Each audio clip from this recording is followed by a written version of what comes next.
Have you ever noticed how some of the cruelest people you've ever met were also the nicest? Not cruel in the obvious way. Not the ones who yell or slam doors or make scenes. I'm talking about the person who never says no. The one who's always smiling, always accommodating, always putting everyone else first. The one who makes you feel guilty without ever raising their voice. There's something strange about kindness when it becomes absolute. When someone is so relentlessly nice that you start to feel like you are walking on eggshells around them. When their generosity begins to feel less like a gift and more like a debt you can never repay. Here's the truth, kindness has a shadow. And the people who live entirely in the light? They are often casting the darkest shadows of all. So what happens when kindness becomes a weapon? And how do you know when someone's generosity is actually a form of control? Let me paint you a picture. You have a friend who never asks for anything. They are always there when you need them. Always available. Always willing to drop everything to help you move, to listen to your problems, to lend you money. They remember your birthday. They check in when you're sick. They are, by all accounts, the perfect friend. But here's the thing. You feel exhausted around them. Not because they demand anything from you, they don't. Not explicitly. But there's this weight. This unspoken expectation that hangs in the air like humidity. You feel like you owe them something, but you can't quite figure out what. And when you try to reciprocate, when you offer to help them, they wave it off with a smile that doesn't quite reach their eyes.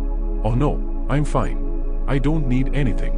And this is where it gets interesting. Because what they are really saying is, I don't need anything from you because needing things would make me vulnerable. And if I'm vulnerable, I lose control. The psychology behind this runs deeper than most people realize.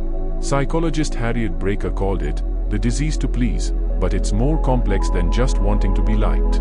When kindness becomes compulsive, when someone cannot tolerate saying no or setting boundaries, what you are actually witnessing is a sophisticated defense mechanism.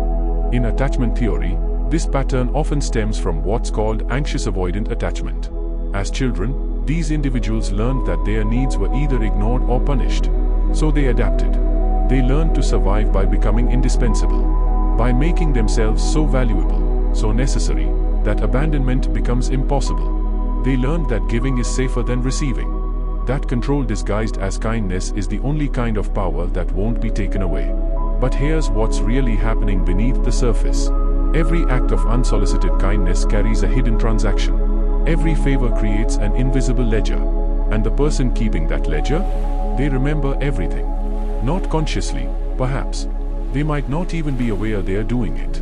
But somewhere deep in their nervous system, there's a running tally of what they've given and what they are owed. And the cruelty emerges not in what they do, but in what they don't do. They don't tell you when you've hurt them. They collect your transgressions like stones in their pockets, growing heavier with each one, until one day they are so weighted down they can barely move.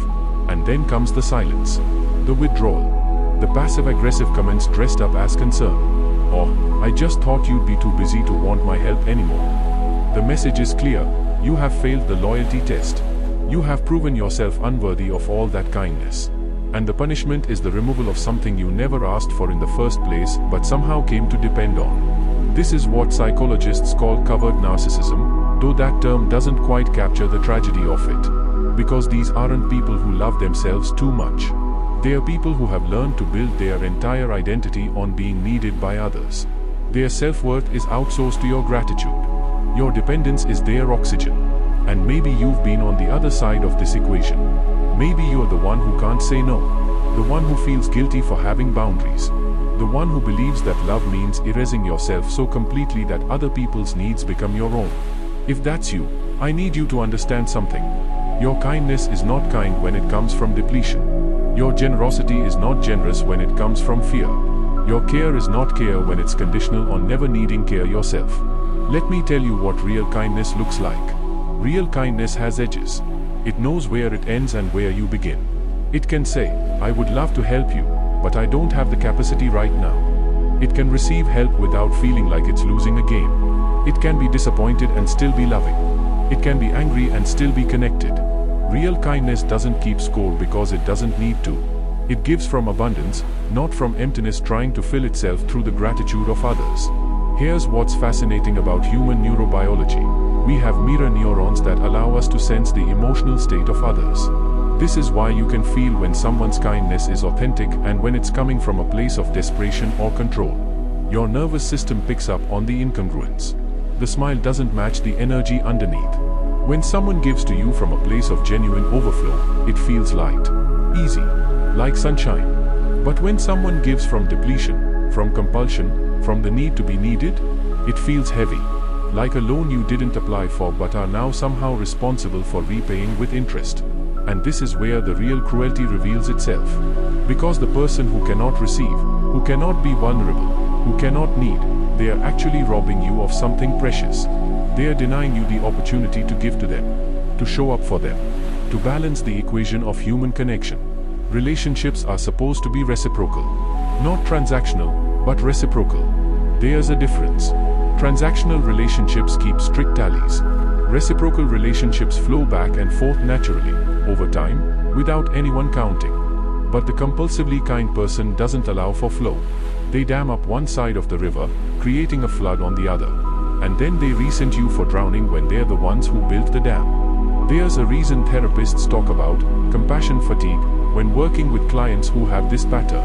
It's exhausting to be in relationship with someone who won't let you see their humanity, who won't let you witness their struggles, who maintains a mask of perpetual capability while slowly suffocating underneath it. And the tragic irony? These are often the people who are most terrified of abandonment. They've built their entire life strategy around making themselves indispensable. But in doing so, they've made genuine intimacy impossible. Because intimacy requires vulnerability. It requires showing someone your needs, your fears, your limitations. It requires trusting that someone will love you not because you are useful, but because you are you. Here's the truth that no one talks about. The nicest people are often running from the same thing the meanest people are running from. They're just using different strategies.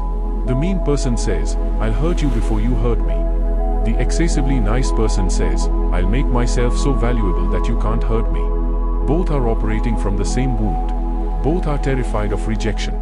Both are trying to control an uncontrollable variable, whether other people will stay. But here's what's really happening. Both strategies guarantee the very outcome they are trying to prevent. The mean person pushes people away through hostility. The excessively nice person pushes people away through exhaustion.